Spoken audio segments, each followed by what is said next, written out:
Bus stand নিয়ন্ত্রণে নেওয়া নিয়ে দফায় দফায় সংঘর্ষ, ধাওয়া পাল্টা ধাওয়ায় রণক্ষেত্র এলাকা।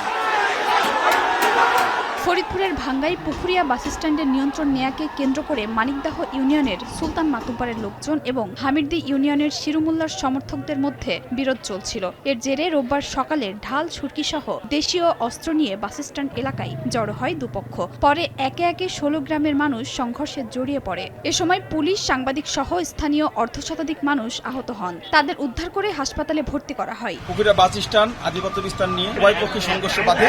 পুলিশ অনেক চেষ্টা করার পর পুলিশ ঘটনার নিয়ন্ত্রণে আনে।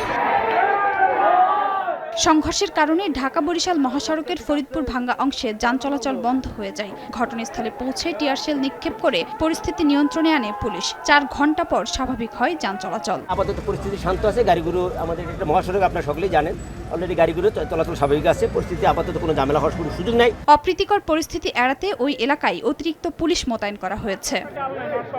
সময় সংবাদ, ফরিদপুর।